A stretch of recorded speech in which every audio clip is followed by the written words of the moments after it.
No importa lo que pase, no te detengas. Estamos a punto de conseguirlo. Dos buscadores de tesoros están excavando la tierra congelada en un campo de maíz por la noche. Llueve intensamente, los rayos iluminan el cielo, pero estos dos hombres siguen trabajando.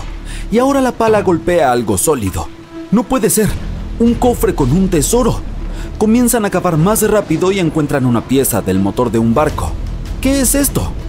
Lejos de los mares y lagos, en algún lugar debajo de los campos de la ciudad de Kansas, hallaron un gigantesco barco hundido. ¿Cómo es posible? Ahora lo verás. Algunas personas pasan su vida buscando naufragios con tesoros bajo tierra. Uno de ellos es el explorador David Hawley. Ha estado buscando barcos hundidos lejos de los mares, ríos y océanos durante muchos años. Hace esto porque le gusta la sensación de aventura. Las bodegas de estos barcos a veces contienen cofres de oro, antigüedades y artefactos raros, y puedes conseguir mucho dinero por ellos.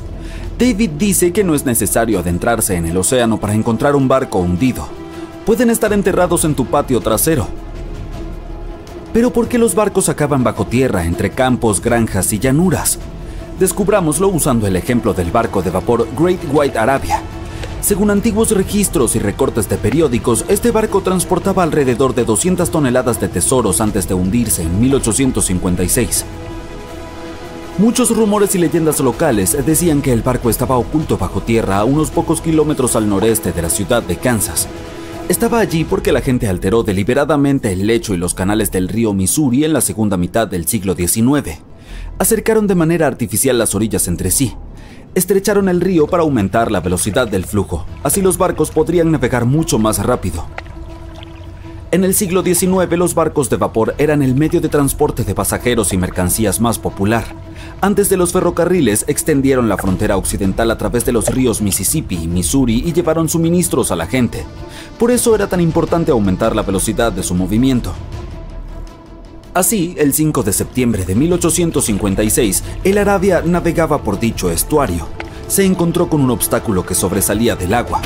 Un trozo de madera inundó rápidamente el barco. Afortunadamente, todos los pasajeros fueron evacuados, pero el vapor y su preciosa carga llegaron al fondo arenoso del Missouri en unos pocos minutos.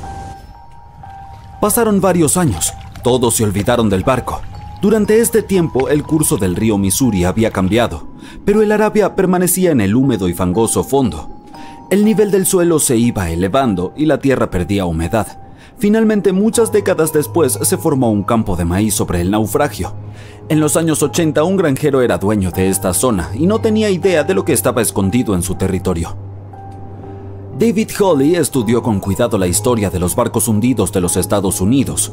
Sabía que cientos de barcos de vapor habían terminado bajo el agua en todo Missouri, pero sobre todo le interesaba el Arabia, ya que había rumores de que estaba lleno de oro y otras cosas valiosas. Los campos de maíz de Kansas eran vastos, pero David Hawley sabía cómo buscar. En 1987 comenzó a trabajar. Primero, junto con su hermano y su padre, recogieron todos los recortes de periódicos antiguos que pudieron encontrar. No solo buscaban información sobre el vapor, sino también mapas del río Missouri. Rastrearon sus cambios históricos, verificaron las fechas e identificaron una amplia zona donde el vapor se hundió. A continuación, utilizaron pruebas electromagnéticas y otros estudios geológicos para analizar el suelo y encontrar el lugar correcto.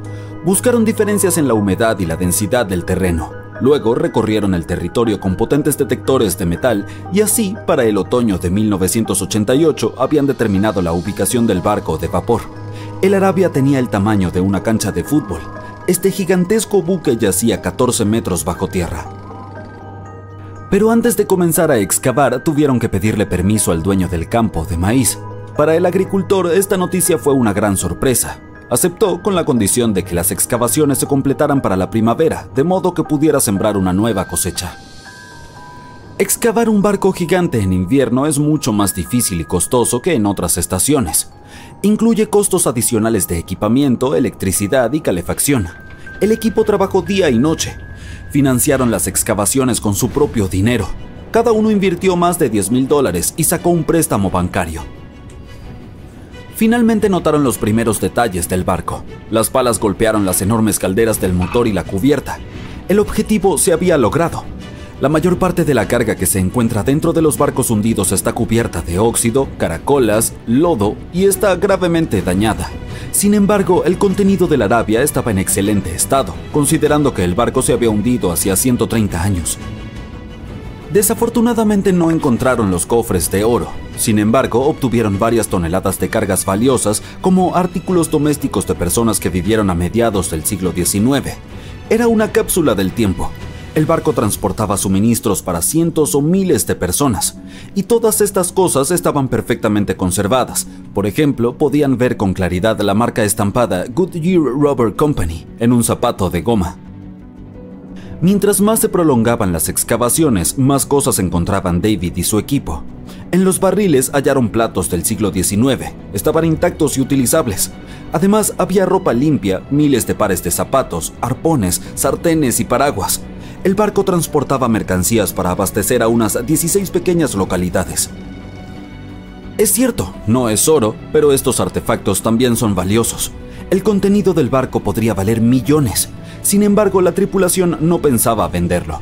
Crearon un museo en el sitio de un antiguo mercado de frutas en Kansas. Si vas allí, de inmediato te sentirás como si estuvieras en una tienda del siglo XIX. Hay miles de artículos en buen estado.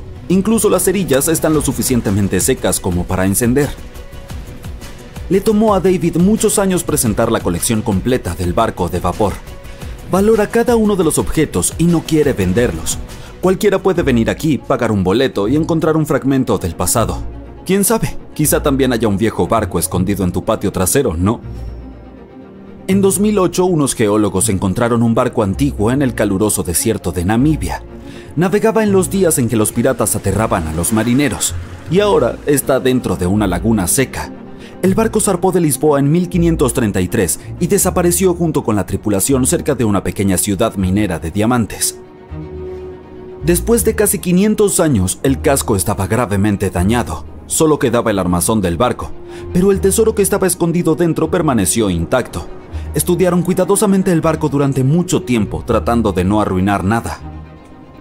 Y entonces, 5 días después, encontraron un gran cofre antiguo en la bodega. Al abrirlo cuidadosamente, hallaron monedas de oro. Así, el costo del barco se estimó en alrededor de $10 millones. La causa exacta del naufragio es desconocida, pero los expertos creen que el barco fue destruido por la carga pesada y el mal tiempo. Se hundió hasta el fondo, que después se convirtió en un desierto.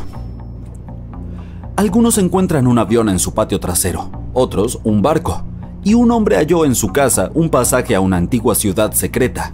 Esto ocurrió en Turquía en 1963. El dueño del edificio decidió hacer reparaciones. Fue a su sótano y derribó la pared para convertir este lugar en una sala de estar. Y así, detrás de una pared, encontró un túnel que conducía al subsuelo. El hombre pensó que era algún tipo de cámara secreta.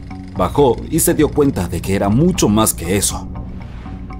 Se trataba de una ciudad antigua de 18 pisos de profundidad. Fue construida entre los años 780 y 1180 como refugio ante desastres climáticos y la invasión de enemigos. Este lugar también oculta muchos túneles subterráneos que se extienden por varios kilómetros en distintas direcciones. Las personas podían llegar a la ciudad desde diferentes puntos utilizando pasajes secretos que conducían a estas rutas. La ciudad puede albergar a cerca de 20.000 residentes, ganado y toneladas de provisiones de alimentos. Los arqueólogos también han encontrado una capilla, escuelas, establos y cocinas públicas allí. Dicen que nada se pierde realmente. Y es cierto, descubramos algunos barcos congelados en el tiempo. El primero es más que fascinante. Se trata del naufragio de Anticitera. Es un barco comercial griego del siglo I a.C. Se encuentra en el lado este de la isla griega de Anticitera, en el punto de unión de los mares Egeo y Mediterráneo. Unos 2000 años después, en 1900, un grupo de buceadores griegos descubrió el naufragio. Se dirigían a Túnez, pero se vieron obligados a refugiarse de una tormenta en una isla cercana. Como no podían ir a ningún sitio, decidieron buscar esponjas hasta que el tiempo se calmara. Uno de los buzos halló el naufragio a una profundidad de unos 40 metros. Imagina que alguien va a buscar esponjas, pero que regresa a la superficie con tesoros arqueológicos. El capitán del barco habló con los funcionarios griegos y ellos enviaron 2 barcos a los restos. La operación de salvamento fue un éxito, y los descubrimientos se encuentran ahora en el Museo Arqueológico Nacional de Atenas. Entre los hallazgos se encuentran 3 caballos de mármol de tamaño natural, joyas, monedas y cientos de obras de arte, incluida una estatua colosal de Hércules de 2 metros de altura. Entre estos tesoros, el efebo de Anticitera, una estatua de bronce de un hombre joven, fue el que más llamó la atención, ya que no responde a ningún modelo iconográfico conocido, y no se conocen copias de su tipo. Sostenía un objeto esférico en la mano. Los estudiosos tienen diferentes teorías sobre quién podría ser esa persona, pero aún no hay consenso. Más de 70 años después, Jacques-Yves Cousteau y su equipo fueron a la zona y recuperaron cientos de artefactos más, así como los restos de 4 personas. También descubrieron un complejo conjunto de engranajes entrelazados, capaces de predecir el movimiento del Sol, la Luna y varios planetas. El mecanismo también puede indicar la hora de los eclipses solares y lunares con años de antelación. Piensa en este mecanismo de Anticitera como un primitivo calendario informático, ya sabes, para planificar eventos importantes como actividades agrícolas, rituales religiosos y los Juegos Olímpicos. Estos artefactos encontrados en los restos de Anticitera son algunos de los hallazgos más importantes de la arqueología moderna. El propio mecanismo de Anticitera ha cambiado nuestra percepción de los límites de la tecnología antigua. Tiene un diseño sofisticado y fue fabricado hace más de 1000 años. Incluso después de todos estos sorprendentes descubrimientos, los expertos creen que el lugar del naufragio permanece inexplorado en buena medida. Esto se debe principalmente a su ubicación y al paisaje del fondo marino sobre el que descansa el barco. El pecio es demasiado profundo para los buceadores, pero también demasiado poco profundo para usar algo como un sumergible. Un estudio realizado en el fondo marino en 2012 mostró evidencias de un segundo pecio a unos 250 metros al sur. Está claro que esta zona tiene mucho que ofrecer a la humanidad. ¿Qué habría pasado si esos recolectores de esponjas no hubieran viajado allí? Los científicos encontraron un barco naufragado en la Antártida, en el fondo del mar de Weddell, 107 años después de su hundimiento. El nombre del barco era Endurance, y era el barco perdido del explorador antártico Sir Ernest Shackleton. Los científicos que pusieron sus ojos en él décadas después dicen que se encuentra entre los mayores naufragios no recuperados de la historia, así que filmaron todo el descubrimiento. El video revela los restos del Endurance y demuestra que sigue en un estado extraordinario. Lleva más de un siglo sumergido a 3 kilómetros de profundidad, pero es como si se hubiera hundido hace muy poco. La historia es la siguiente. El barco fue aplastado por el hielo y se hundió en 1915. Shackleton y sus compañeros tuvieron que escapar en pequeños botes salvavidas. A partir de entonces, todo era cuestión de supervivencia. Shackleton logró poner a su tripulación a salvo, pero el barco se hundió. Sí, es una historia impresionante, aunque ¿por qué los científicos aprecian tanto este barco? En primer lugar, la expedición imperial transantártica de Shackleton navegó para realizar la primera travesía terrestre de la Antártida. Sí, la tripulación quedó atrapada en el hielo, pero la intención era importante. En segundo lugar, se trata del propio desafío de hallar el naufragio. El mar de Weddell está casi siempre cubierto por un grueso hielo marino, el mismo que hizo que el Endurance se hundiera. Acercarse al lugar del presunto hundimiento es súper difícil, y ni hablar de llevar a cabo la investigación. Los expertos del equipo de exposiciones modernas previeron el momento con la menor extensión del hielo marino antártico utilizando imágenes satelitales. Se dieron cuenta de que el clima estaba a su favor para iniciar una expedición.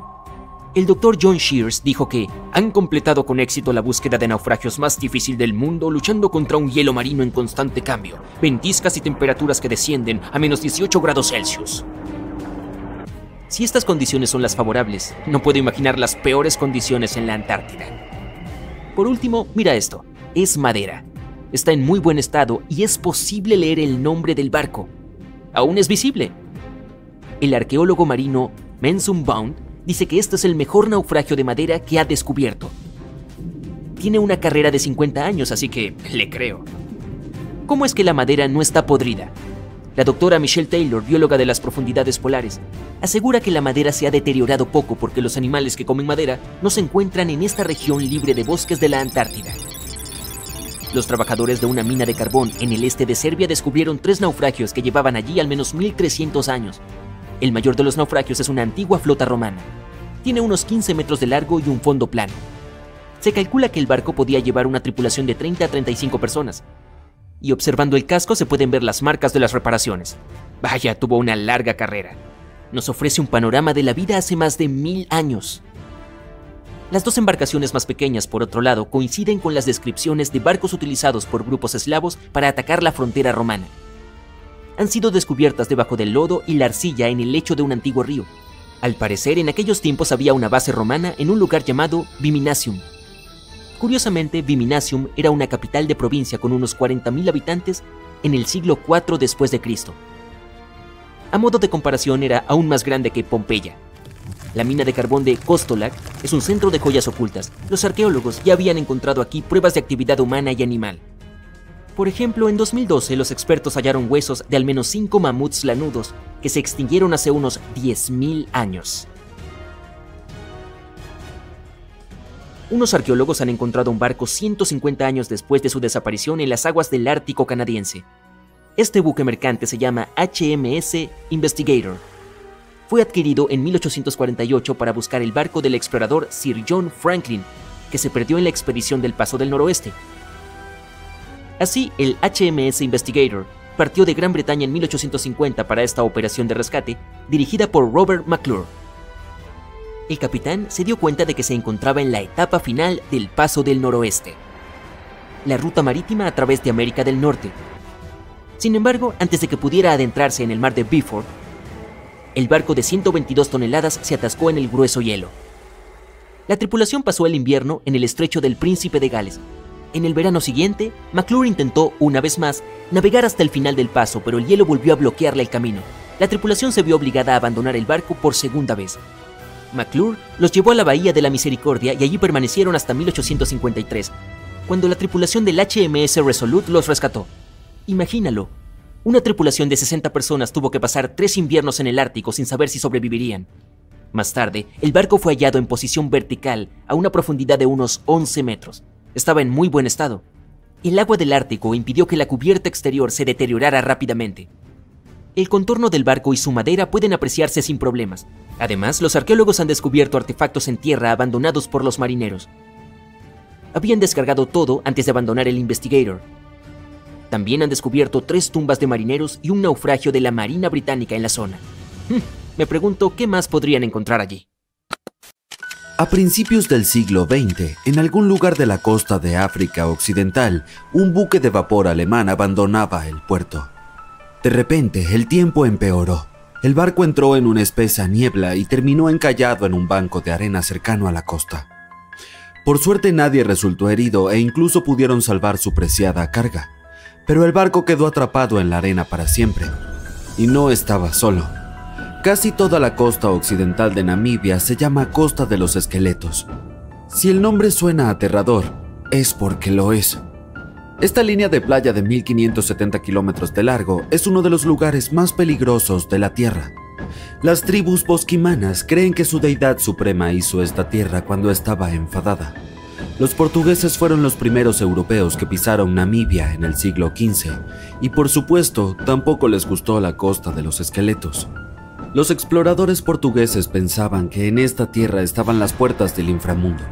Aquí es donde el desierto del Namib se encuentra con el océano Atlántico. Puede que sea peligroso, pero también es precioso, y además está declarado Patrimonio de la Humanidad por la UNESCO. Si la Costa de los Esqueletos tuviera un director de relaciones públicas, renunciaría al cargo el primer día de trabajo. La zona no es precisamente apta para turistas, debido a su geografía y su historia. Bajo la arena y las olas hay una corriente marina secreta que acecha a los navegantes desprevenidos. Se llama Corriente de Benguela. Fluye a lo largo de la costa de África. Esta parte del Atlántico es rica en vida marina, pero en la costa el ambiente es bastante poco amigable. El desierto del Namib tiene un clima muy árido y es una de las regiones más secas de la Tierra. Y esa vida marina que acabo de mencionar son tiburones, 11 especies para ser exactos. Y sí, incluso el gran tiburón blanco aparece de vez en cuando. Hasta ahora tenemos un paisaje desértico, fuertes corrientes y tiburones. Definitivamente no es un lugar para pasar un día de picnic junto a la playa. Pero si alguien llega a la Costa de los Esqueletos, ¿se dará cuenta de que está en peligro?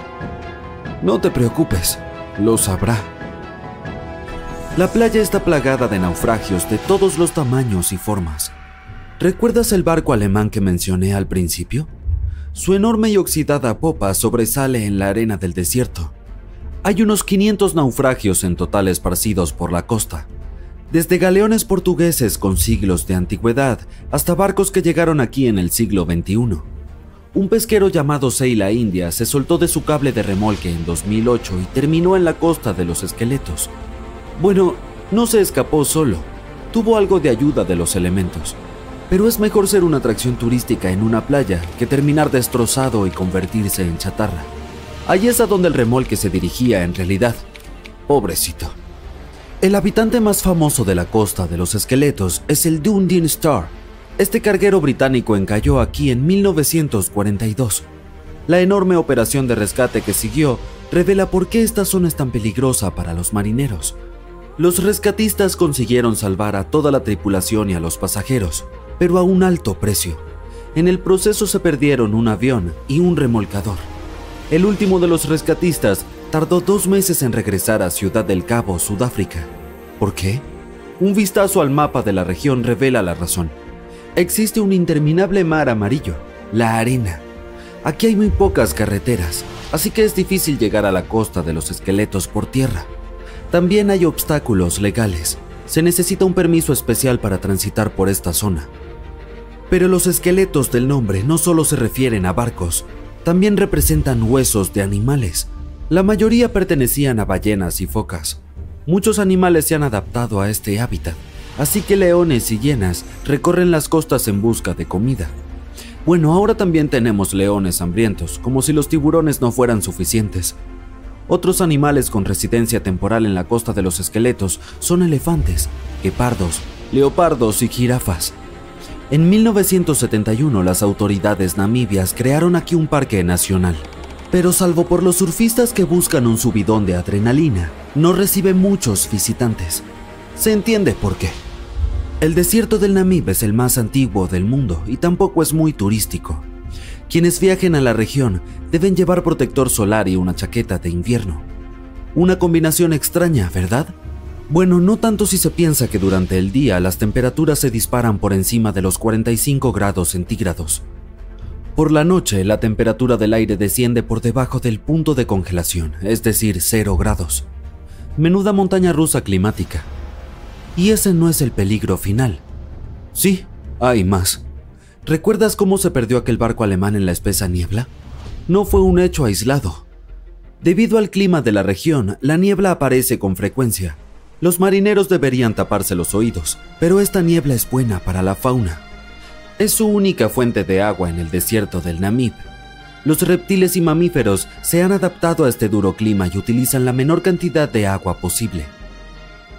Arenas movedizas, niebla espesa, fuertes corrientes, leones y tiburones. No es lo que se suele poner en los folletos turísticos, pero la costa de los Esqueletos no es la única playa del planeta en la que no querrías pasar tus vacaciones. Te llevaré a Cape Tribulation, en Australia.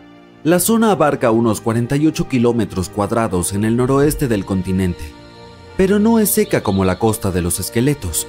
Forma parte de la selva tropical de Daintree. Aquí es la selva y no el desierto la que se encuentra con el océano. La playa de Cape Tribulation parece sacada de una postal, pero las apariencias engañan. ¿Australia? ¿Otra vez tiburones? No, aquí te esperan cocodrilos si decides darte un chapuzón en el mar. Son cocodrilos de agua salada, a los que se llama saltis. Es un bonito apodo para un reptil tan peligroso. Pero no están solos. La fauna parece tener un problema con los visitantes. De octubre a junio, las aguas que rodean Cape Tribulation se llenan de medusas de caja, también llamadas avispas de mar. Su veneno afecta al sistema cardiovascular humano. Si un nadador es tocado por una medusa, no tendrá tiempo de llegar a tierra para pedir socorro. El vinagre ayuda a neutralizar la picadura, por lo que conviene llevar una botella de repuesto en el equipaje. Los cocodrilos y las medusas suenan peligrosos, pero hay otro animal del que debes cuidarte. Se trata del jabalí. Puede sonar gracioso, pero no te reirás cuando te persiga uno por la playa. En Australia viven 21 millones de jabalíes. Son activos sobre todo de noche, lo que aumenta aún más el peligro de que uno de ellos se lance sobre ti en la oscuridad. La mejor defensa es correr en círculos. Los jabalíes no cortan bien las esquinas. Probablemente por eso no son muchos los que se dedican a las carreras. Cape Tribulation te tiene reservado un último peligro y no es un animal. Aquí hasta los árboles conspiran contra los visitantes. El árbol urticante tiene ese nombre por una buena razón. Si intentas agarrar una de sus hermosas bayas rojas, se defenderá. Sus púas son como pequeñas esquirlas de cristal. El efecto desagradable que producen en la piel dura un mes. Luego está el arbusto de la espera. Pero, ¿quién llama así a estas especies? Esta larga enredadera tiene pinches que te agarran y no te sueltan. Son tan fuertes que pueden tirar a un humano de un caballo. Tendrás que esperar a que alguien pase y te salve de este espinoso asaltante. Si estabas a punto de tachar esta playa australiana de la lista de vacaciones, espera un momento. Aquí el turismo está en auge. Las autoridades han restringido el acceso a todas las zonas peligrosas. Los visitantes se bañan en cascadas de ensueño rodeados de una exuberante vegetación. Incluso hay cuerdas para columpiarse. Esta sí que es una playa en la que uno puede relajarse. Si te pidiera que nombraras el naufragio más famoso de todos los tiempos, elegirías el Titanic, ¿verdad? El océano Atlántico, la esperanza de una nueva vida, desgarradoras historias de amor. Tenía todo para convertirse en un éxito en taquilla. Pero supongo que nunca has oído hablar del SS Princess Alice, que se hundió en las aguas residuales del río Támesis, llevándose consigo entre 600 y 700 vidas. La vida en el Londres victoriano del siglo XIX no era fácil, en especial para la clase trabajadora. Sin embargo, el transporte público asequible y los días festivos bancarios lo hacían un poco más llevadero. La gente podía escaparse a la costa en tren o en un barco de recreo, aunque solo fuera por un día. Sheerness, en la isla de Sheppey, Kent, comenzó como un fuerte bajo el reinado de Enrique VIII y luego se convirtió en un bullicioso pueblo con un astillero. Cuando inauguraron una estación de tren en 1863, se convirtió en un destino principal para excursionistas y veraneantes. Paseos marítimos, muelles encantadores y un montón de actividades divertidas junto al mar. Lo tenía todo. Un poco tierra adentro, a lo largo del río Támesis, se encontraban los jardines de Rusherville. Estos contaban con campos de tiro con arco, boleras, laberintos, lagos, senderos en acantilados e incluso un bazar floral. Además, había un aviario, una fosa para osos y el esqueleto de una ballena perdida que había tomado un rumbo equivocado. Los londinenses de finales del siglo XIX podían subirse a un tren o navegar por el Támesis en barco, y ambas opciones eran bastante populares. Pero el 3 de septiembre de 1878, muchas más personas de lo habitual optaron por el barco. Lo eligieron como primera opción después de que un tren de pasajeros colisionara con vagones de carga en Kent y se llevara la vida de 5 personas. El río les pareció una forma más segura de viajar. Una de las embarcaciones disponibles para el viaje era el SS Princess Alice. El barco de ruedas de paletas fue lanzado por primera vez en 1865 en la costa oeste de Escocia. Su nombre original era Bute y era utilizado como ferry por los pasajeros de la compañía de ferrocarriles de Wemyss Bay. Un par de años después, fue vendido y renombrado en honor a la tercera hija de la reina Victoria. Luego, fue vendido nuevamente y apodado el barco del Shah, cuando transportó al Shah de Persia por el Támesis hasta Greenwich en 1873. El barco había pasado por varias alteraciones en su vida útil. Recibió nuevas calderas y mamparos estancos. La Junta de Comercio lo había inspeccionado y lo había declarado seguro. En el año de su último viaje, se le permitió oficialmente transportar hasta 936 pasajeros entre Londres y Gravesend en aguas tranquilas. El día de la tragedia, el Princess Alice estaba en lo que se llamaba un viaje a la luz de la luna río abajo desde Swan Pier, cerca del puente de Londres, hasta Sheerness, Kent, y de regreso. El viaje no era costoso, por lo que la mayoría de los pasajeros eran de clase trabajadora. También había una banda musical a bordo para animar a los navegantes. El 3 de septiembre fue un día muy brillante y muchas familias estaban contentas de poder aprovechar los últimos rayos de sol del verano y disfrutar del aire fresco del mar. La entonces propietaria del barco, la London Steamboat Company, tenía varios buques en la ruta, por lo que los pasajeros podían subir y bajar libremente de las distintas embarcaciones. A eso de las 6:30 de la tarde, después de un hermoso día al aire libre, el SS Princess Alice se dirigió de regreso al muelle Swan. No se llevaban listas oficiales de pasajeros, por lo que nunca sabremos exactamente cuántas personas estaban a bordo esa noche. Pero se dice que la embarcación estaba cerca de su capacidad máxima. A medida que oscurecía y refrescaba, muchas familias decidieron quedarse dentro del salón o en sus camarotes abajo. Algunas historias suenan a destino. El capitán del Princess Alice permitió que su timonel se quedara en Gravesend y lo reemplazó con uno de los pasajeros. John Ayers era un marinero, pero tenía poca experiencia en el Támesis o con una embarcación como el Princess Alice. Alfred Thomas Merriman, un chef del este de Londres, había recibido la oferta de trabajar en el buque en el último momento. Tenía 30 años y era padre de 4 hijos, por lo que no podía rechazar dinero extra. Alrededor de las 7:40 de la noche, estaba de pie en la cubierta junto a la puerta del salón. Para ese momento, el Princess Alice había pasado Tripcock Point y entrado en Galleon's Reach. Los pasajeros podían ver el muelle de North Woolwich a lo lejos. Muchos de ellos planeaban desembarcar en esa parada. Y fue entonces cuando Merriman notó un gran barco cargado de carbón. Era el Bywall Castle. Este buque normalmente transportaba carbón a África, pero acababa de ser repintado en un dique seco. El Bywall Castle iba a Newcastle para recoger carbón y llevarlo a Alejandría, Egipto. El capitán del barco, Harrison, no estaba muy familiarizado con esas aguas, por lo que llamó a Christopher Dix, un experimentado piloto del río Támesis, para que le echara una mano, aunque no era necesario. El barco tenía una lujosa parte elevada bajo la cubierta, y Dix no podía ver bien lo que había delante de él. Así que tenían a un marinero de vigía. Al zarpar de Millwall a la velocidad de 5 nudos, o 9 kilómetros por hora, intentaron mantenerse en el centro del río, pero otras embarcaciones tenían otros planes.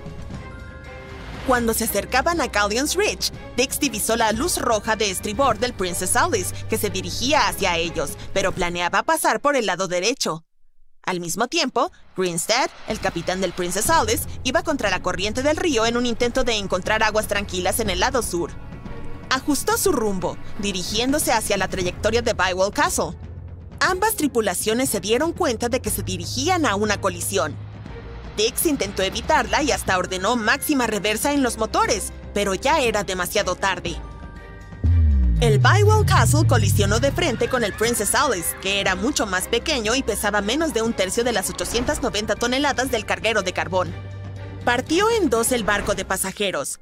Como Merriman recordó más tarde, las risas a bordo cambiaron de inmediato a gritos y pánico. Algunas personas corrieron al puente en busca de seguridad. Merriman se apresuró hacia el capitán y le preguntó qué hacer a continuación. La respuesta fue sombría. Nos hundimos rápido, hagan lo mejor que puedan. Los extremos del barco se elevaron por los aires y el centro simplemente se hundió, llevándose consigo a los pasajeros. Aquellos desafortunados que estaban bajo cubierta quedaron trágicamente atrapados. El impacto provocó que toneladas de aguas residuales sin tratar brotaran de las salidas cercanas al sitio de la colisión. El agua se convirtió en un revoltijo espumoso de desechos no procesados con un hedor horrible. Era lo suficientemente potente como para provocarles arcadas incluso a los marineros más resistentes. En medio del caos, los pasajeros lucharon por sus vidas en el agua contaminada. Inhalaron bocanadas de desechos peligrosos sin saberlo. La tripulación a bordo del Bywall Castle se puso en acción. Dejaron caer cuerdas desde su cubierta e instaron a los pasajeros del Princess Alice a subir a bordo. Todo lo que pudiera flotar, desde tablones hasta barriles, fue lanzado al agua para servir como dispositivo de flotación para aquellos que lo necesitaran. Otros miembros de su equipo lanzaron un bote salvavidas y rescataron a 14 personas. Barcos cercanos, amarrados a lo largo de las riberas del río, se unieron a la misión para recoger a sobrevivientes del agua. Muchos de los pasajeros del Princess Alice no sabían nadar, y era aún más complicado para las damas que llevaban vestidos largos y pesados. Merriman fue uno de los afortunados que sí tenía esta habilidad. Primero se sujetó a un trozo del naufragio y luego, cuando otros llegaron, se alejó a nado y se aferró a una cuerda que colgaba del costado del Bywall Castle. De esta manera lograron salvar a alrededor de 130 personas. Otro sobreviviente fue Robert Haynes, quien tocaba en la banda. Le gustaban los barcos y había notado el Bywell Castle un par de minutos antes de la colisión. Optó por no seguir al resto de la banda, que bajó para descansar, y eso le salvó la vida. El barco hermano del Princess Alice, el vapor Duque de Teck, llegó 10 minutos tarde para ayudar con los esfuerzos de rescate. Solo 2 personas que estaban debajo de la cubierta o en el salón lograron sobrevivir a la colisión. Todavía no sabemos el número total de vidas que se perdieron ese día, pero está entre 650 y 700. Y lo que hace esta historia aún más trágica es que ha sido mayormente olvidada. ¿Qué hace un barco en medio de un desierto? Esperarías encontrar una embarcación marina más cerca de la costa. Esta es la pregunta que los arqueólogos se hicieron durante décadas. En 1988 hubo una tormenta cerca de uno de los sitios arqueológicos más importantes del antiguo Egipto. Una estructura de madera emergió de la arena. Había sido ahuecada por las termitas. Los científicos estaban decididos a resolver el misterio. En el año 2000 comenzaron a excavar el sitio cerca de Abidos. Un equipo estadounidense de expertos pronto descubrió un barco que medía 21 metros de largo. Y no estaba solo. En total, había 14 barcos reposando ordenadamente uno al lado del otro. Era imposible desenterrar por completo los barcos debido a su mal estado. Por suerte, la madera estaba bien conservada para obtener una muestra. Los análisis revelaron que los barcos tenían alrededor de 5.000 años de antigüedad, la flota más antigua en la historia humana hasta la fecha. La época de su construcción precede a las pirámides de Giza por medio milenio. Cada barco de la flota reposaba en una bóveda que se adaptaba a sus dimensiones. La sala tenía 1/3 del tamaño de una cancha de tenis. Tenía muros de ladrillo de barro que presentaban más de 120 dibujos de barcos. Los antiguos egipcios los grabaron en paredes encaladas que estaban excelentemente conservadas. Los científicos han conocido estas misteriosas cámaras desde hace más de un siglo. Un arqueólogo británico, Arthur Wiggle, se topó con una estructura extraña al oeste del río Nilo. Su equipo logró vislumbrar las paredes interiores. Lamentablemente, una sección del techo colapsó, por lo que tuvieron que cancelar la exploración. Los investigadores abandonaron el sitio, pero su ubicación permaneció en los mapas. La posición de los barcos primero llevó a los científicos a pensar que descansaban sobre un banco del poderoso Nilo. Pero había un problema con esta teoría. Hoy en día, el río fluye casi 11 kilómetros al oeste de Abidos. Estudios adicionales del terreno circundante mostraron que el Nilo no cambió su curso a lo largo de la historia. Además, si los barcos flotaran cerca de un muelle, estarían en posiciones inestables. Los 14 barcos de Abidos estaban perfectamente paralelos entre sí. Solo había una conclusión posible. Alguien los había colocado intencionalmente de esa manera, con mucho esfuerzo. Cada barco tenía espacio suficiente para 30 remeros. Estas embarcaciones podían flotar, no eran modelos. Pero los académicos aún no saben si realmente navegaron por algún cuerpo de agua en el antiguo Egipto. Esto no disminuye la importancia del hallazgo. Anteriormente, los arqueólogos solo encontraron modelos a pequeña escala. Solo en la tumba del rey Tutankamón había 35 modelos de barcos. Durante mucho tiempo, estas figurillas fueron las únicas pistas sobre cómo eran las embarcaciones del antiguo Egipto. El diseño de los barcos confirma que eran auténticos. Son los ejemplos más antiguos que se conservan de barcos construidos. Los pueblos de antes construían embarcaciones primitivas ahuecando grandes troncos de árboles. La alternativa era usar juncos que eran atados entre sí para formar una balsa. Los barcos de Abidos tenían tablones amarrados juntos. Este fue un avance significativo en la construcción naval. Durante su época, los barcos debieron parecer impresionantes. La madera era una mercancía valiosa en ese tiempo. No había madera en el desierto. El cedro tenía que ser importado desde el Líbano. La única persona que podía permitirse tal lujo era el faraón. Estudiar la zona alrededor de la antigua flota proporcionó más respuestas. Los científicos descubrieron una estructura de adobe donde los egipcios adoraban al faraón. La fecha aproximada de construcción coincide con la de los barcos de madera. Los mismos ladrillos con los que se construyó este edificio se utilizaron para revestir la flota. En el momento de su construcción, las salas donde estaban almacenados tenían un techo. Esa es la sección que los arqueólogos encontraron a principios del siglo XX. Al igual que las momias en ataúdes, estas magníficas naves descansaban dentro de espléndidas bóvedas. El exterior de estas salas también era impresionante. Las paredes exteriores originalmente tenían un revestimiento de piedra caliza blanca. Reflejaba la luz del sol. Bajo el sol del desierto, la estructura que albergaba los barcos debía brillar desde kilómetros de distancia. Los constructores del antiguo Egipto usaron la misma técnica para cubrir las pirámides 500 años después.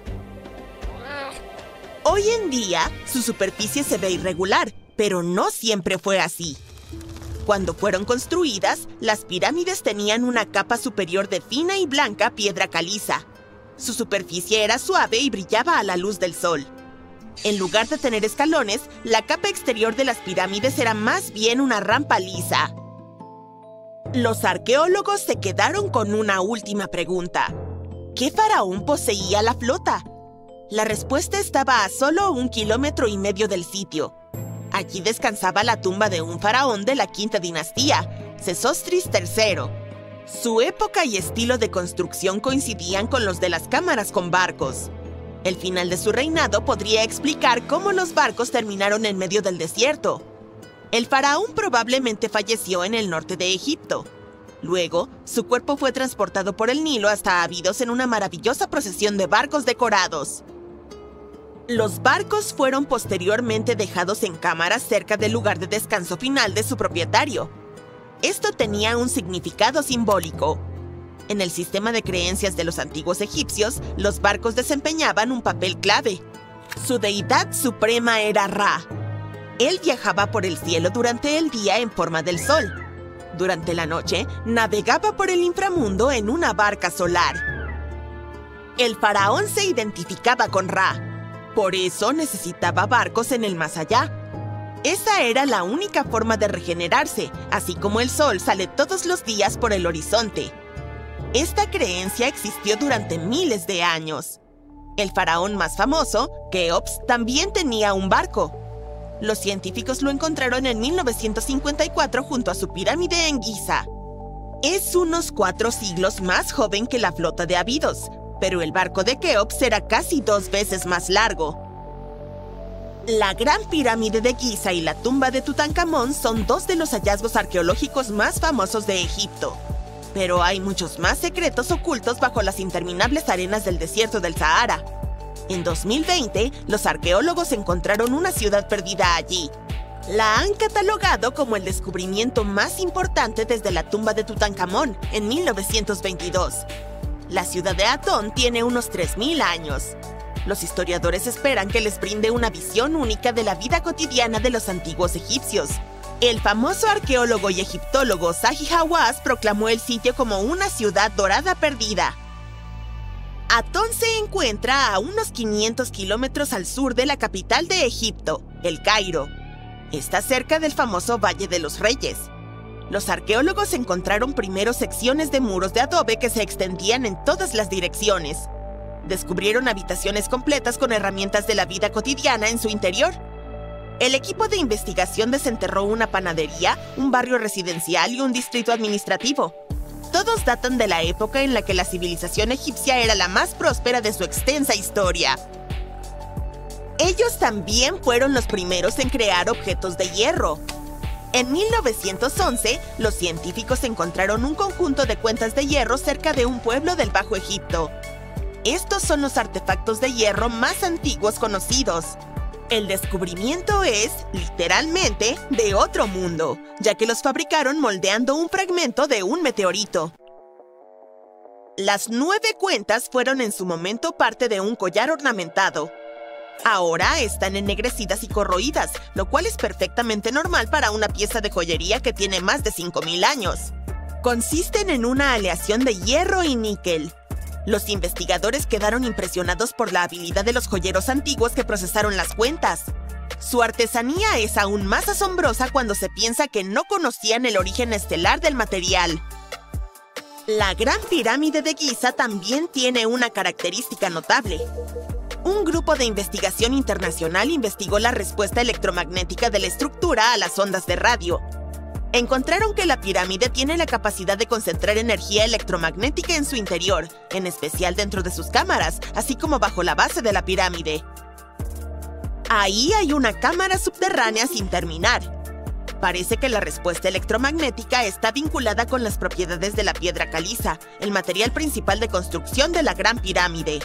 Los resultados de la investigación podrían tener una aplicación práctica. Este extraordinario hallazgo mejoraría el funcionamiento de células solares y nanosensores. Hay un barco a la deriva en algún lugar del océano sin tripulación. La última vez que alguien lo vio fue hace más de 50 años. Su historia recuerda a la del holandés errante, una embarcación destinada a navegar eternamente y a traer desgracia a quien la vea en el mar, o al menos eso dice la leyenda. Pero a diferencia del holandés errante, el SS Weichimo fue definitivamente real. Este fue construido para una compañía alemana en Hamburgo y comenzó como un barco de carga común. Comenzó a comerciar suministros entre Hamburgo y Suecia en el mar Báltico a partir de 1914. Tenía un potente motor de vapor y un casco hecho de acero. Unos años después pasó a ser propiedad británica. Luego, en los años 20, una compañía canadiense lo compró por alrededor de $18,000, una cantidad de dinero enorme en aquel entonces. El nuevo propietario, la compañía de la bahía de Hudson, utilizó activamente el barco durante varios años. Frecuentemente lo enviaban en viajes desde su puerto base en Escocia hacia Siberia, Alaska, el Yukón y los territorios del noroeste. También navegaba por el canal de Panamá e incluso por el canal de Suez, llevando a bordo pieles de animales para la venta. A veces también transportaba pasajeros. Había completado 9 viajes exitosos antes de que esta racha de buena suerte llegara a su fin. A partir de la década de 1930, el SS Weichimo comenzó a tener problemas con el hielo y las tormentas. Cuando quedó atrapado por primera vez en el hielo en octubre de 1931, algunos de los tripulantes lograron escapar hacia Alaska. 15 de los 22 marineros decidieron quedarse con su barco e intentar salvarlo. Llevaban a bordo pieles y otras cargas valiosas valoradas en aproximadamente $58,000. La empresa les envió suministros para sobrevivir el invierno. Establecieron un campamento cerca del barco con escotillas, lonas y otros materiales y descargaron la carga. A fines de noviembre, una ventisca azotó la zona y parecía que se había llevado el barco consigo. La plataforma de hielo había resistido, pero la embarcación se había soltado. Algunos miembros de la tripulación estaban seguros de que había naufragado, pero poco después escucharon a uno de los lugareños que había avistado su barco a unos 72 kilómetros de su campamento. La tripulación siguió adelante con sus vidas y el barco comenzó su viaje como un buque fugitivo. La gente avistaba el SS Weichimo aproximadamente una vez al año hasta 1969. Por lo general era visto cerca de la costa de Alaska. Un hombre que iba hacia Nome con su trineo de perros, prospectores, exploradores y cazadores de tesoros, todos afirmaron haber visto el SS Weichimo. Alguien intentó abordarlo y llevarlo al puerto, pero terminó varado en él durante días debido al terrible clima. Otros tuvieron más suerte y lograron llevarse un bote ballenero, algunos muebles y otros objetos valiosos del barco. Aquellos que se acercaron a él vieron que estaba dañado y le faltaba la hélice. Aún así se mantuvo a flote sin tripulación durante al menos 38 años y se convirtió en el barco fantasma que más tiempo ha navegado en la historia. En 2006, las autoridades de Alaska iniciaron un proyecto para resolver el misterio del barco fantasma del Ártico y finalmente encontrar al SS Weichimo, ya fuera sobre o bajo el agua. Sin embargo, hasta ahora no se ha tenido éxito. El SS Weichimo sigue siendo uno de los aproximadamente 4,000 barcos que han desaparecido frente a las costas de Alaska. Si la leyenda del siglo XVII no miente, este barco fantasma podría estar navegando en algún lugar junto al holandés errante. Esta embarcación, también llamada holandés volador, pertenecía a la Compañía Neerlandesa de las Indias Orientales. Su capitán logró hacer lo imposible para esa época y navegó de los Países Bajos a Indonesia en solo 3 meses. Decían que volaba sobre el mar y algunas lenguas maliciosas explicaban que había hecho un pacto con las fuerzas del mal para lograrlo. Una vez, cuando el barco navegaba de regreso a casa, su capitán y la tripulación desaparecieron sin dejar rastro. Hay muchas versiones sobre lo que les ocurrió. Una de las primeras dice que intentó entrar al puerto en el Cabo de Buena Esperanza. Se encontró con una terrible tormenta y se hundió, ya que no había capitán que pudiera salvarlo. Otra leyenda cuenta que el capitán se negó a obedecer a los cielos para dejar que el barco se hundiera durante la tormenta. Entonces una espantosa forma luminosa golpeó la embarcación y a la tripulación, y desde entonces fue condenada a vagar eternamente sin descanso. Muchos marineros han afirmado haber avistado al holandés errante. El duque de York, quien se convertiría en rey de Inglaterra, mencionó haberlo visto en aguas australianas. Justo después de avistar el barco, el hombre que lo vio primero cayó desde lo alto de un mástil y no sobrevivió. Hubo más encuentros con este barco legendario hasta mediados del siglo XX. Las embarcaciones casi colisionaban con él cuando el holandés aparecía de la nada. Los científicos tienen una explicación más lógica para este misterio: la Fata Morgana, que no debe confundirse con Hakuna Matata, por cierto. Cuando estás en el mar en un día caluroso y el aire está todo ondulado, se siente como cuando miras la carretera en un día de verano abrasador. Eso se debe a algo llamado refracción atmosférica. Cuando la luz pasa a través de diferentes capas de aire con distintas temperaturas y densidades, se dobla y retuerce. A veces, bajo ciertas condiciones, esta flexión de la luz puede crear ilusiones ópticas realmente bizarras sobre el océano, como avistamientos del holandés volador. El fenómeno de la Fata Morgana puede hacer que los objetos distantes parezcan distorsionados, estirados o incluso elevados por encima del horizonte. Entonces puedes ver un barco a lo lejos, pero debido a la manera en que se dobla la luz, parecerá que está flotando sobre el agua o incluso desapareciendo y reapareciendo. La Fata Morgana se observa más comúnmente en las regiones polares, en especial sobre grandes extensiones de hielo que mantienen una temperatura baja uniforme. Sin embargo, puedes verla en cualquier lugar, incluso en desiertos y sobre lagos en días calurosos. Las primeras historias sobre barcos fantasma se remontan a la mitología griega y romana antigua. Uno de los barcos fantasma más famosos de la historia es el Mari Celeste. Este bergantín viajaba de Nueva York a Génova y estaba completamente abastecido de provisiones, pero no tenía tripulación cuando fue descubierto en el Océano Atlántico en 1872. Las pertenencias personales de la tripulación también estaban allí, completamente intactas. La última anotación en su bitácora se había hecho 10 días antes. Todavía no sabemos qué le sucedió a su tripulación, pero el barco ha inspirado muchas historias y leyendas escalofriantes. La Lady Lovibond fue otra goleta legendaria que se cree naufragó frente a la costa de Kent a mediados del siglo XVIII. La historia cuenta que el capitán del barco, Simon Reed, acababa de casarse, por lo que llevó a su esposa a bordo para un crucero de celebración a pesar de la superstición de que podría traer mala suerte. Estaban de camino a Portugal cuando el primer oficial, quien también estaba enamorado de la nueva esposa del capitán, enloqueció por celos. Atacó a otro miembro de la tripulación y luego tomó el timón y dirigió el barco directamente hacia los temidos bancos de arena de Goodwin. Nadie a bordo sobrevivió y se dice que el bergantín reaparece como un barco fantasma cada 50 años. En la actualidad, muchas embarcaciones son abandonadas de forma intencional y se convierten en barcos fantasma. Hay miles de ellas flotando en ríos, lagos, canales y aguas costeras de Estados Unidos. Algunas personas pierden sus barcos en tormentas y otros fenómenos meteorológicos extremos. Otras deben abandonarlos porque mantenerlos puede costar el 10% del precio de la embarcación. Además, el amarre de un barco puede sumar varios miles de dólares cada año. Muchas embarcaciones son construidas con fibra de vidrio, por lo que un propietario no puede simplemente reciclarlas como chatarra. Por lo tanto, cuando quieren deshacerse de ellas, a menudo las amarran a un muelle y se escabullen, las dejan flotando lejos de la costa o intentan hundirlas. Pero este es peligroso, por decirlo menos.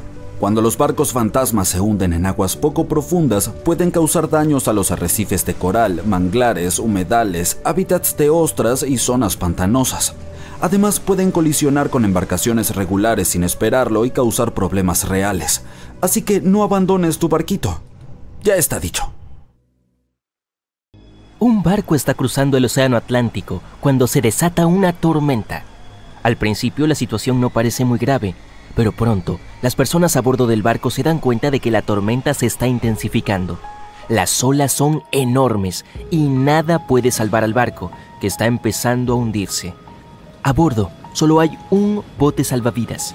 Lamentablemente solo puede llevar a una persona. El capitán se encuentra en una situación terrible. Debe decidir a qué pasajero se le puede dar una oportunidad de sobrevivir. Y además del capitán, hay 8 personas más a bordo. Algunas parecen encantadoras, otras parecen villanos, pero es posible que no se conozca la verdad hasta que sea demasiado tarde. El primer pasajero es Alex, un talentoso artista de 28 años. Acaba de tener su primera exposición internacional y no deja de presumir al respecto por todas partes. Él dice que sueña con inspirar al mundo con su arte, pero mencioné que es su hermano gemelo tímido quien pintó esas obras maestras y Alex simplemente le roba el protagonismo. La siguiente es María, de 23 años, quien está embarazada de 8 meses. Es bastante mimada, a menudo se comporta de manera irracional y trata mal al personal a bordo. Está viajando a casa para encontrarse con su esposo, pero él ignora que el niño no es suyo, sino de su mejor amigo, y ella le ha sido infiel desde siempre. Sin embargo, no podemos dejar que esta alma inocente perezca, ¿verdad? Ahora, a pesar de su aspecto descuidado, este científico de 65 años, el profesor Marcus, es un investigador líder en el campo de la terapia génica. Está trabajando en un avance que podría salvar millones de vidas, pero también tiene secretos ocultos. Han pasado 15 años desde que alguien vio a su esposa Judith. ¿Tendrá algo que ver el progreso científico de Marcus con la misteriosa desaparición de su esposa? La doctora Anna tiene 34 años, es cirujana y ha salvado cientos de vidas durante desastres naturales. Logró el éxito como médica, pero fracasó como madre. Sus 3 hijas viven con su padre y no quieren saber nada de ella. Teresa, de 78 años, es una viuda a la que su familia abandonó debido a su mal genio. Está viajando por última vez en su vida para visitar la tumba de su difunto esposo. Este niño pequeño, Martín, tiene solo 7 años, pero su carácter indisciplinado ha causado muchos conflictos entre los otros pasajeros. Viaja solo, ya que sus padres lo esperan en la costa. Ellos están demasiado ocupados trabajando, así que el niño se vuelve cada vez más incontrolable. ¿Quién sabe lo que será capaz de hacer en unos 10 o más años? Ahora, un androide robot, Alpha 3, también está a bordo del barco. Su inteligencia artificial fue creada para asistir en expediciones y también puede controlar el barco en casos de emergencia. Y la última pasajera es Emilia. Esta mujer hermosa y encantadora tiene 30 años. Vive a costa de hombres ricos y mayores y tiene suficiente dinero como para quemar billetes. No ha trabajado ni un solo día en toda su vida y simplemente viaja por el mundo. Para tomar su decisión, el capitán invita a cada uno de los pasajeros para escuchar sus historias. Les hace a cada uno la misma pregunta. ¿Por qué deberías ser tú quien sobreviva? Alex dice, mi arte puede cambiar al mundo. Mis obras ayudan a las personas a ver la belleza de la vida, especialmente durante tiempos difíciles. Debo seguir viviendo. Tengo tanto que mostrar a través de mis pinturas. María responde, ¿no ve que una nueva vida está creciendo dentro de mí? Somos mi hijo por nacer y yo quienes debemos sobrevivir. Nos arriesgamos a perder a un médico talentoso o a un artista en el futuro. No se trata solo de mi vida. El profesor Marcus dice, mi trabajo aún no ha terminado. Podría salvar miles de vidas. Estoy por hacer un gran avance y necesito vivir para lograrlo. Mientras que la doctora Anna dice, mis manos salvan vidas. He demostrado muchas veces que puedo hacer lo imposible en condiciones extremas. El mundo no puede perder mis habilidades y conocimientos. Luego la anciana suplica, por favor, tienen que entenderme. Puede que haya vivido mucho tiempo, pero quiero ver la tumba de mi esposo. Mientras tanto, Martín dice, aún soy un niño. Mis padres me esperan en casa. Quiero abrazar a mi mamá y a mi papá. Luego, Alpha 3 afirma que fue creado para servir y ayudar a las personas. Su capacidad para analizar situaciones y tomar decisiones racionales en situaciones de crisis puede utilizarse para prevenir futuros desastres. Y allí, Emilia afirma, mírenme, ¿acaso no tiene cada persona su valor único? Soy joven y bella y tengo mucho potencial, ¿no creen? El capitán está desesperado. ¿Cómo puede él, un simple mortal, decidir quién debe vivir y a quién debe quitarle esa oportunidad? Después de caminar de un lado a otro en su cabina y golpear las paredes con sus puños, decide evaluar el valor de los pasajeros y ver cuán útiles son. Alex puede influir en la sociedad a través de su arte, brindando inspiración para miles de personas que verán sus obras maestras, pero nadie sabe hasta dónde puede llevarlo su ego. Además, recuerda quién es el verdadero artista. Salvar a María significa salvar a su hijo no nato, pero por más cínico que pueda sonar, la contribución de estas dos vidas al futuro de la sociedad no está garantizada. ¿Qué pasa si ese niño crece y se convierte en un criminal? El profesor Marcus ciertamente puede proporcionar beneficios significativos a la sociedad mediante su investigación científica, pero él no es joven. ¿Qué pasa si no vive lo suficiente como para terminar su trabajo? Ahora la doctora Anna es cirujana. Ya ha salvado muchas vidas y continuará haciéndolo en el futuro. Su habilidad para brindar asistencia médica inmediata en situaciones críticas la convierte en una de las candidatas más valiosas para la supervivencia, ya que puede salvar vidas de manera directa y constante. Al mismo tiempo, es una madre terrible y eso influirá en la vida de sus hijas. Teresa es historia y experiencia viva, pero lamentablemente su capacidad para seguir contribuyendo a la sociedad es limitada. En palabras simples, ella ya es mayor y no podemos saber cuánto tiempo le queda. Ahora Martín se encuentra en una situación similar. Tiene el potencial para llevar una vida larga y productiva, pero su contribución inmediata a la sociedad es limitada. Su supervivencia depende del potencial de contribución futura, que es difícil de estimar en este preciso momento. Alpha 3 puede proporcionar asistencia técnica valiosa y soporte funcional. Sin embargo, como robot, no contribuye directamente al bienestar humano. En cuanto a Emilia, a pesar de su belleza, sus logros son mínimos. Por otro lado, solo sale con personas adineradas y poderosas y, por lo tanto, tiene mucha influencia en la sociedad por sí misma.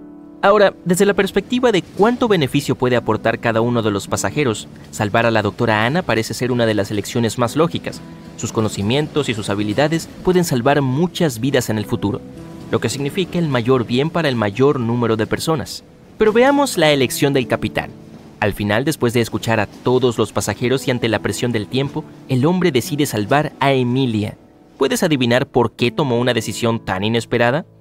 Escribe tu respuesta en los comentarios. También puedes pausar el video para pensarlo bien. Muy bien, supongo que estás listo para que se revele la respuesta. Verás, a pesar de que cada pasajero presentó argumentos muy convincentes sobre por qué deberían ser salvados, al capitán le conmovió especialmente el encanto y la atracción de Emilia, y aunque había candidatos más lógicos en términos de utilidad y humanismo, el capitán sucumbió a sus sentimientos y preferencias personales, lo que influyó en su decisión. Sí, este acertijo ilustra que en la vida real las personas a menudo toman decisiones basadas en sus simpatías y preferencias en lugar de en la lógica o en el beneficio público. Esto se debe a que las emociones y las relaciones personales pueden tener una gran influencia en nuestra percepción de las situaciones y en la toma de decisiones. Aquí tienes un ejemplo real. Los gerentes de recursos humanos tienden a elegir a los candidatos que les agradan o con quienes tienen intereses comunes, y no importa que otros candidatos puedan tener experiencia o habilidades más adecuadas. Este fenómeno es conocido como el efecto de similitud. Y ahora tengo una pregunta importante para ti. ¿A qué pasajero salvarías? Comparte tu elección en los comentarios, pero me gustaría recordarte que no hay una respuesta correcta. En 1945, 5 aviones TBF Avenger despegaron para realizar un ejercicio de entrenamiento de rutina alrededor del Triángulo de las Bermudas. En medio del ejercicio, los aviones fueron alcanzados por una intensa lluvia y fuertes vientos, a pesar del pronóstico de tiempo despejado. Los pilotos se desorientaron extremadamente y llamaron por radio a la base para informar que su equipo de navegación había dejado de funcionar. Lo último que escuchó la base fue: "Cuando un avión tenga menos de 37 litros de combustible, bajaremos todos juntos". Y luego, silencio.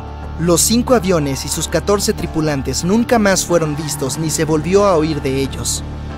En su primer viaje al Nuevo Mundo en 1492, Cristóbal Colón navegó por el Triángulo de las Bermudas. Informó que una noche, cuando estaba en la cubierta del barco, notó que aparecía una luz gigante en la distancia, diferente a todo lo que había visto antes. Colón miró su brújula en busca de dirección, pero esta emitía lecturas erráticas.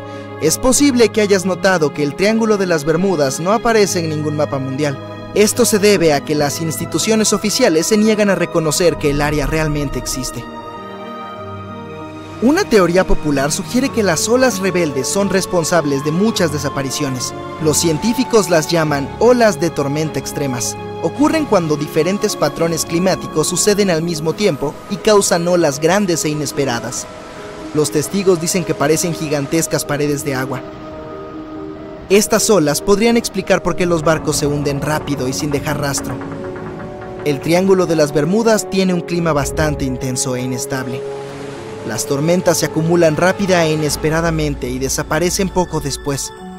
Si parpadeas es posible que te lo pierdas. Esto podría explicar por qué se emiten pocas señales de socorro. Los pilotos y los marineros nunca ven venir el cambio de clima. Nadie sabe exactamente cuántos barcos y aviones han desaparecido en el Triángulo de las Bermudas. La estimación aproximada es de 50 barcos y 20 aviones. La mayoría de las veces, las desapariciones no tuvieron explicación y nunca se han encontrado restos. Otra extraña teoría que intenta resolver el misterio del Triángulo de las Bermudas pertenece a Charles Berlitz. Insiste en que el área es el hogar de la ciudad perdida de la Atlántida.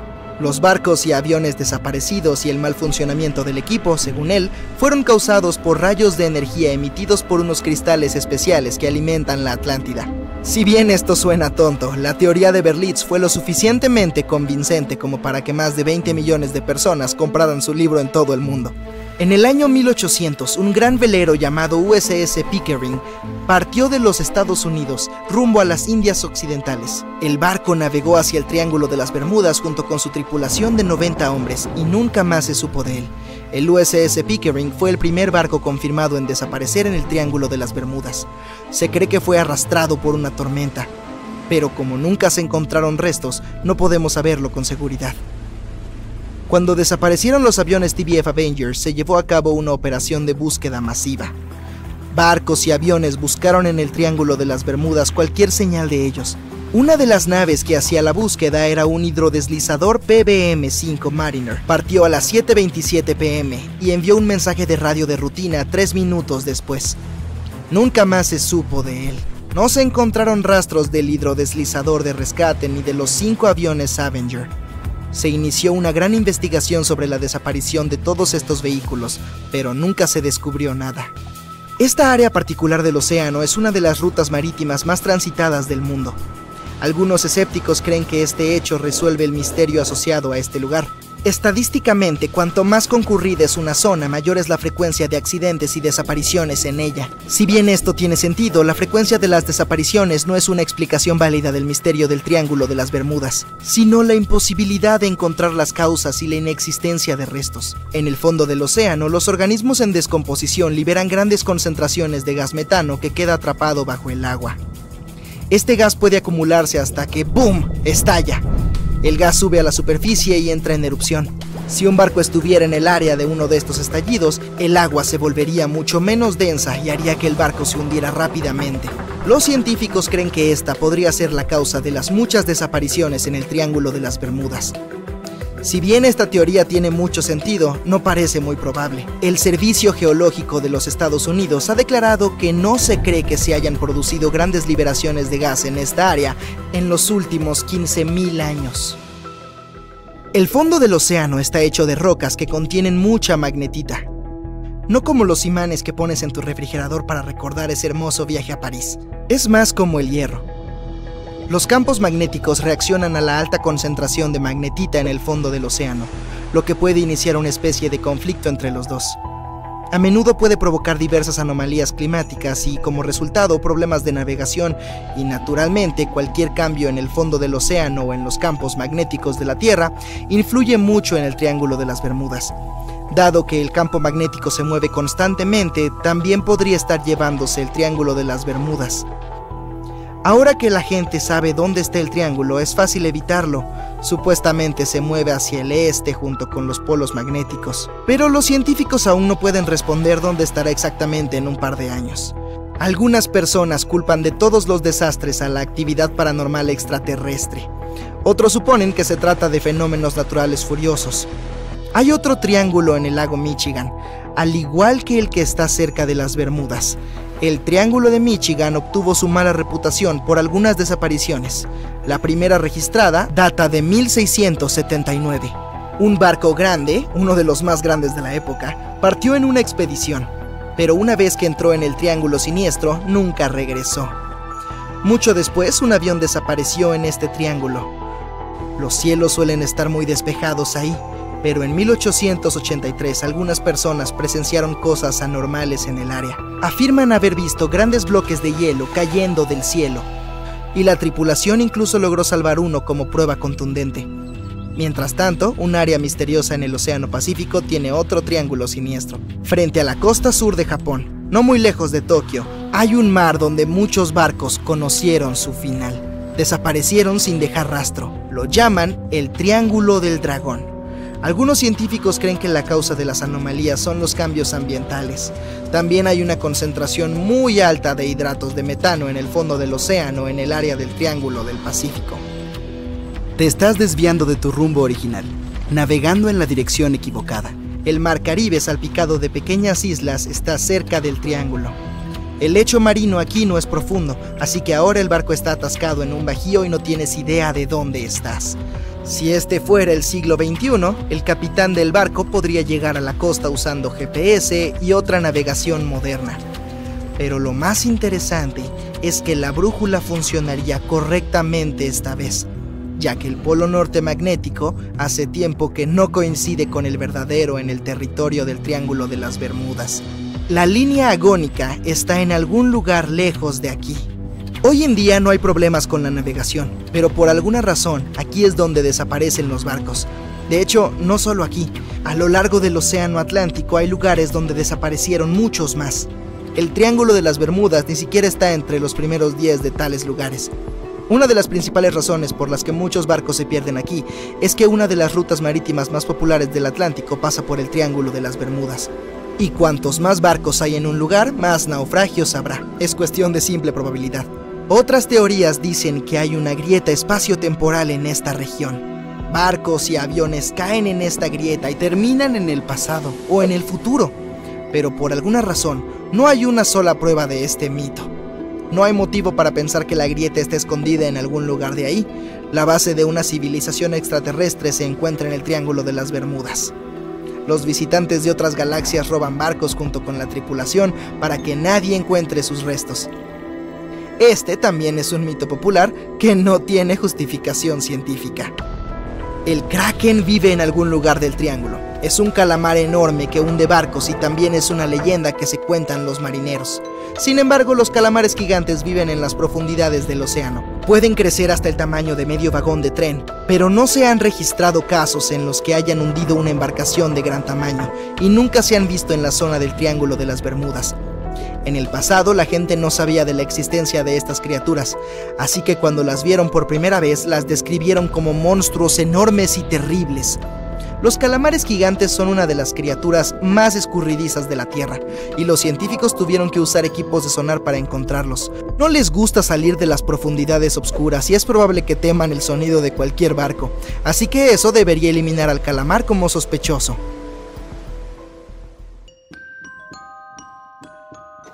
Corría el año 1854 y el SS Arctic, el transatlántico de pasajeros más rápido de su época, partía para cruzar el Atlántico. Mientras navegaba a través de la bruma, desapareció lentamente hacia lo desconocido. Collins Line era una compañía naviera estadounidense que se fundó en 1818 y comenzó a comerciar en el transporte transatlántico en 1835.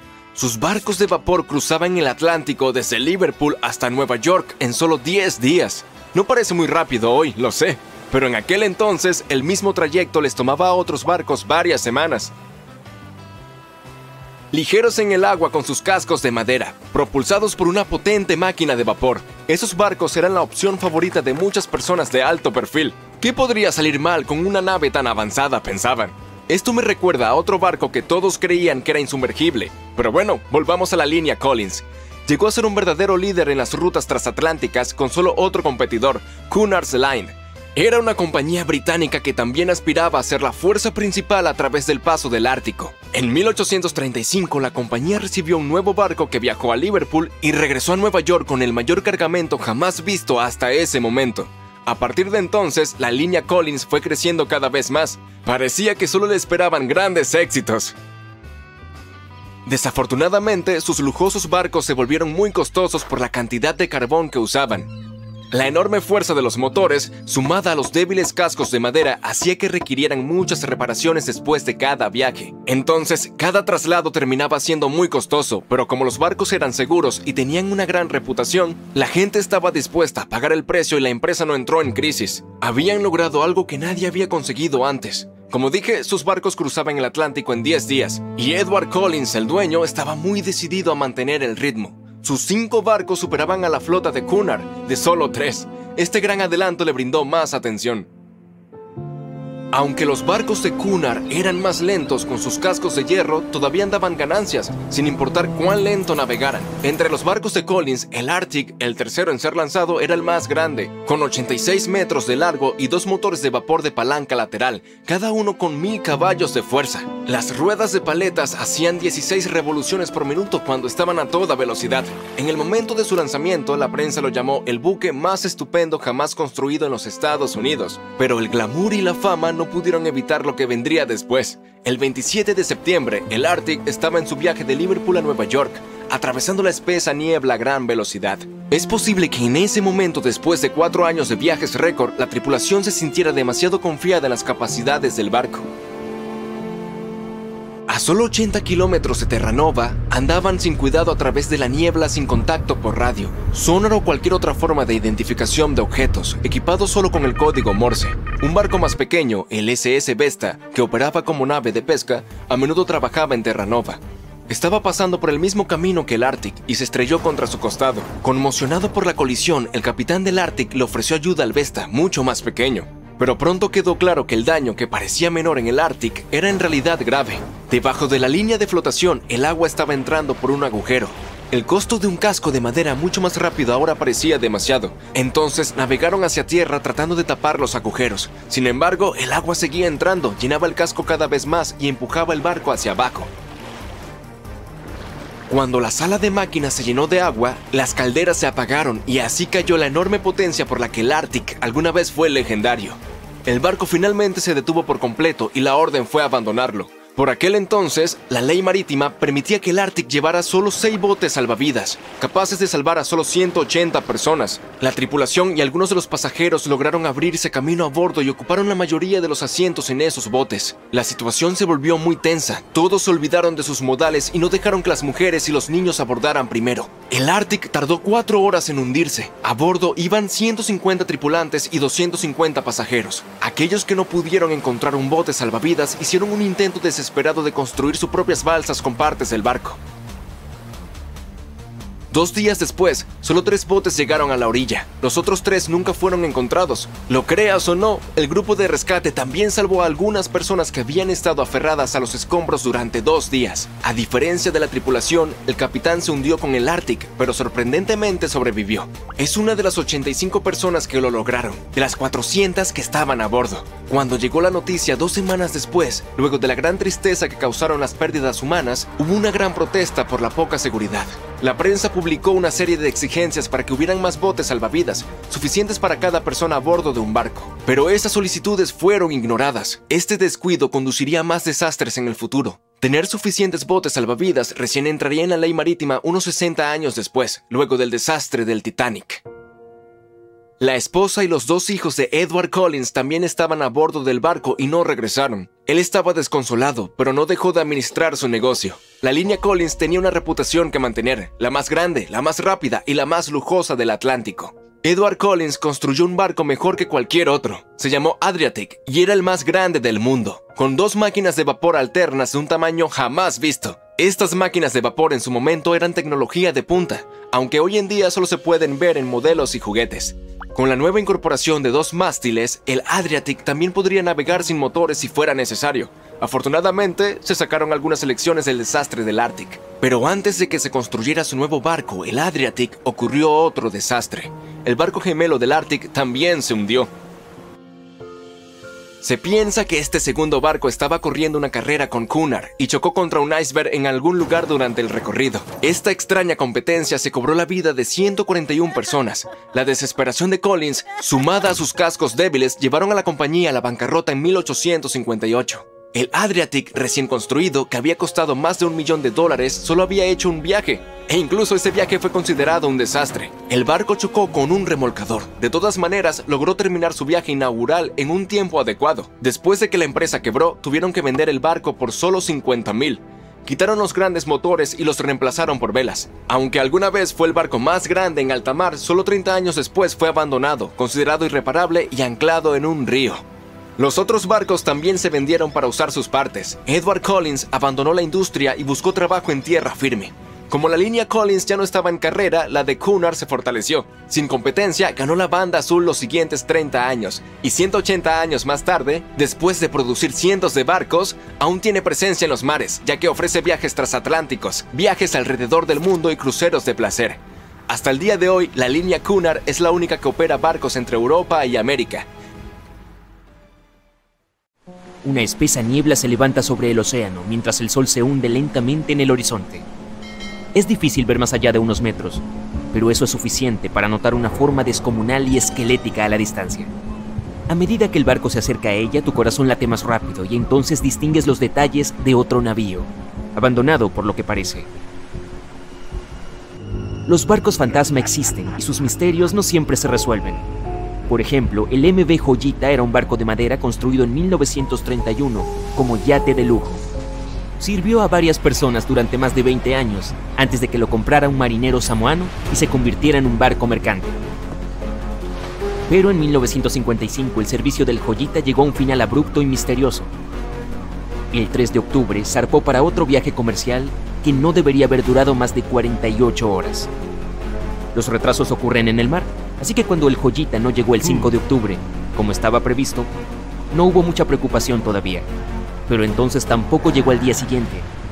No hubo ninguna señal de socorro, ni ningún otro signo de la presencia del Joyita en ningún lugar entre sus puntos de partida y de llegada. Se envió un grupo de búsqueda y rescate para encontrar el barco, y durante 6 días estuvieron explorando la zona de casi 259,000 kilómetros cuadrados. El 12 de octubre la misión regresó a la base con las manos vacías. Joyita desapareció sin dejar rastro. Solo un mes después, otro buque mercante, el Tuvalu, se percató de que el barco desaparecido estaba lejos de su ruta, a la deriva en mar abierto, y escorándose fuertemente. Los marineros abordaron el navío y descubrieron que toda la tripulación y los pasajeros, 25 personas en total, habían desaparecido junto con toda la carga que llevaba el barco. La radio estaba sintonizada en la frecuencia internacional de socorro, lo que significa que la tripulación intentó pedir ayuda, pero no pudo comunicarse con nadie porque el cable de radio se había dañado, limitando el alcance a 3,2 kilómetros. También faltaban los botes salvavidas, lo que indicaba que las personas a bordo debían haber abandonado el barco. Por desgracia, parece que se llevaron el diario de navegación, lo que dejó al equipo de rescate sin saber qué había pasado. Incluso hoy, el misterio del MV Joyita no se ha resuelto. Nadie sabe a dónde fueron la tripulación y los pasajeros, ni qué provocó que se fueran. El SV Carol A. Deering no era un barco fantasma en el sentido habitual de la palabra. No se le vio en alta mar. En cambio, fue encontrado en la costa, pero las circunstancias de su encallamiento son un rompecabezas rodeado de misterio. El Carol A. Deering se construyó en 1919 en Maine y era un buque de gran tamaño hecho para viajes comerciales. Por desgracia, a pesar de su elevado costo de construcción, solo había prestado servicio durante un año antes de su último viaje. 19 de julio de 1920. El barco viajaba de Puerto Rico a Río de Janeiro vía Newport News para entregar un cargamento de carbón. Estaba casi a mitad de camino hacia su destino final cuando el capitán cayó gravemente enfermo. La tripulación regresó para dejarlos a él y a su hijo y para sustituirlo. El viaje transcurrió sin incidentes, pero cuando llegó a Barbados en diciembre para reabastecerse, hubo extraños ánimos entre la tripulación. El primer oficial no parecía estar contento con el nuevo capitán. Nadie le prestó mucha atención en ese momento, cuando probablemente debería haberlo hecho. El último avistamiento del Carol A. Deering en el mar fue el 28 de enero de 1921, cuando un buque faro lo divisó frente a la costa de Carolina del Norte. Hubo cierto revuelo en el alcázar del barco, donde normalmente no se permitía a la tripulación. Luego otro buque lo avistó, pero ya no había nadie en las cubiertas. El 31 de enero, el buque mercante fue encontrado encallado en los Diamond Shoals, un lugar famoso por los numerosos naufragios que se han producido ahí durante siglos. Cuando el grupo de búsqueda y rescate abordó el barco, lo encontró abandonado con el diario de navegación y los objetos personales de la tripulación desaparecidos junto con los 2 botes salvavidas. Todavía no hay respuesta a lo que ocurrió a bordo del Carol A. Deering aquel mes de enero, aunque la versión más popular fue la de un motín. Sin embargo, tal vez nunca descubramos la verdad. El SS Baichimo es quizá uno de los botes fantasma más notables de la historia. Este gran barco de vapor de carga se construyó en 1914 en Suecia y siguió su camino diligentemente durante más de 16 años, intercambiando provisiones por pieles con las tribus nativas de Alaska y Canadá. Pero entonces, el 1 de octubre de 1931, el Baichimo quedó atrapado en el hielo. Al principio parecía que la tripulación podría esperar y continuar su ruta, porque el barco se liberó en un par de días. Pero en menos de una semana volvió a quedar atrapado, esta vez definitivamente. En una semana más se envió un grupo de rescate para recoger a 22 de los tripulantes, mientras que otros 15 se quedaron atrás para esperar durante el invierno si era necesario y recuperar el barco. Pero un mes más tarde, después de que una fuerte ventisca azotara su campamento, los marineros salieron de sus refugios y descubrieron que el barco había desaparecido. Por suerte, unos días más tarde, un cazador nativo les dijo que el Baichimo no se había perdido todavía. Lo había visto a unos 72 kilómetros de donde estaban posicionados. Consiguieron localizarlo, pero decidieron que no sobreviviría al invierno. Así que tomaron la carga más valiosa de su bodega y lo abandonaron. Aunque se equivocaron, el SS Baichimo sobrevivió a ese invierno y a muchos otros que le siguieron. Cuando el hielo se rompió, se alejó por sí solo, a la deriva por las costas de Canadá y Alaska. Hubo numerosos avistamientos del barco fantasma, a veces a la deriva en mar abierto y otras atrapado de nuevo en el hielo. La gente intentó abordarlo y salvarlo, pero las condiciones meteorológicas o la falta de equipo siempre se lo impidieron.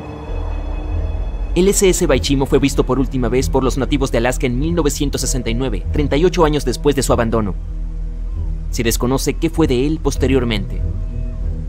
La historia del SS Orang Medan es una de las más desconcertantes y angustiosas historias de barcos fantasmas del siglo XX. Ni siquiera se sabe con certeza si existió. No estaba registrado en Lloyd's Shipping, el registro internacional de buques, lo que lo convierte en un cuento chino o en un buque que evitó ser registrado oficialmente por razones turbias. En cualquier caso, los relatos sobre lo que le ocurrió varían.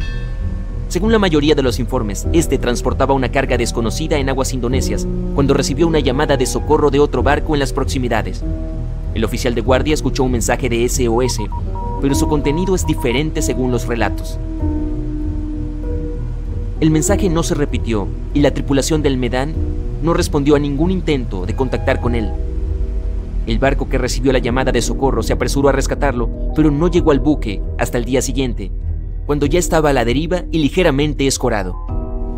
Cuando los socorristas subieron al barco, comprobaron que ninguno de los tripulantes había sobrevivido. Sin embargo, faltaba un bote salvavidas, lo que implicaba que había al menos un miembro de la tripulación que había logrado escapar. Lo que ocurrió con el resto de las personas a bordo sigue siendo un misterio hasta el día de hoy. Sin embargo, no hay datos concretos sobre esta historia, por lo que es posible que nunca lleguemos a saber si el SS Orang Medan fue un barco real y no una cosa de ficción. SB Sebrina era una barcaza de 3 mástiles construida en 1873 para viajes comerciales fluviales en Sudamérica. Sirvió durante más de 4 décadas, demostrando ser un barco fuerte y fiable. Más tarde fue trasladado a Europa, donde siguió cumpliendo bien su cometido. Pero entonces, en octubre de 1917, el Sebrina zarpó a un viaje regular, solo para ser encontrado en tierra varios días después. Misteriosamente, aunque estaba perfectamente intacto, toda la tripulación de 5 personas y el capitán habían desaparecido. No hay pruebas directas ni datos concretos sobre lo que realmente ocurrió aquel día.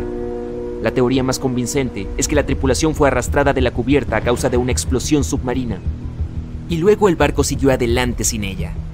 Pero la verdad, como siempre, sigue siendo desconocida.